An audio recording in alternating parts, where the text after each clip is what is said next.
Assalamualaikum warahmatullahi wabarakatuh. Perkenalkan, nama saya Naufal Rifat Akila. Saya dari kelas 10 IPS 6.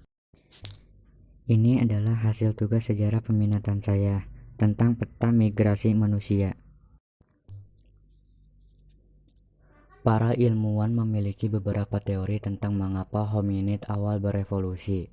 1. Hipotensi kekeringan menunjukkan bahwa hominid pertama berevolusi ketika daerah sabana kering Afrika meluas. Menurut hipotesis savana, hominid penghuni pohon awal mungkin telah diusir dari rumah mereka karena perubahan lingkungan menyebabkan kawasan hutan menyusut dan ukuran sabana bertambah. Perubahan-perubahan ini, menurut hipotesis savana, mungkin telah menyebabkan mereka beradaptasi untuk hidup di tanah dan berjalan tegak alih-alih memanjat.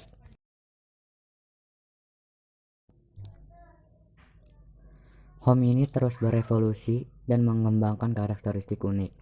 Kapasitas otak mereka meningkat, dan sekitar 2,3 juta tahun yang lalu, seorang hominid yang dikenal sebagai Homo habilis mulai membuat dan menggunakan alat-alat sederhana. Sejuta tahun yang lalu, beberapa spesies hominid, khususnya Homo erectus, mulai bermigrasi keluar dari Afrika dan masuk ke Eurasia, di mana mereka mulai membuat kemajuan lain seperti membuat api.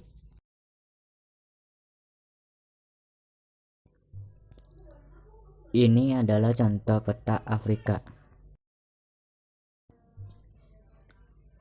Perkembangan bahasa sekitar 50.000 tahun yang lalu memungkinkan orang untuk membuat rencana, menyelesaikan masalah, dan mengatur secara efektif. Meski alasannya tidak dapat dipastikan mengapa manusia pertama kali bermigrasi ke benua Afrika, tetapi kemungkinan berkorelasi dengan menipisnya sumber daya seperti makanan di wilayah mereka dan persaingan untuk sumber daya tersebut. Begitu manusia mampu mengomunikasikan keprihatinan ini dan membuat rencana, mereka dapat menilai bersama apakah tekanan di rumah mereka saat ini lebih besar daripada risiko pergi untuk mencari yang baru. Adaptasi dan efek pada alam.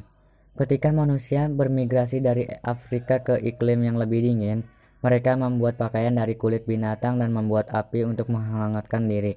Seringkali selama musim dingin mereka membuat api terus-menerus. Senjata canggih seperti tombak dan busur dan panah memungkinkan mereka untuk membunuh mamalia besar secara efisien. Seiring dengan perubahan iklim, metode pemburuan ini berkontribusi pada kepunahan mamalia darat raksasa seperti mamut, kanguru raksasa, dan mastodon. Selain berburu hewan dan membunuh mereka untuk membela diri, manusia mulai menggunakan sumber daya bumi dengan cara baru ketika mereka membangun pemukiman semi permanen. Manusia mulai beralih dari gaya hidup nomaden ke rumah tetap, menggunakan sumber daya alam di sana. Kesimpulan keterkaitan manusia purba dengan modern berdasarkan fisik dan budaya. Menurut saya perbedaan dari segi fisik sudah sangat jelas kita lihat. Di zaman purba fisik mereka sangat kuat karena mereka bekerja keras dengan apapun yang ada di masa mereka. Mulai dari batu untuk membuat apai dan jerami-jerami untuk berteduh atau tidur. Dan untuk zaman modern cenderung sudah bukan gubuk atau jerami melainkan rumah untuk tempat berteduh.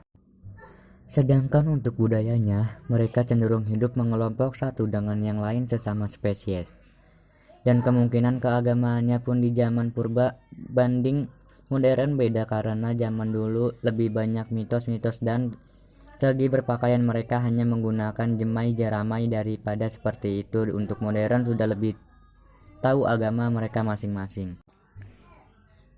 Saya Naufal Rifat Akila, terima kasih.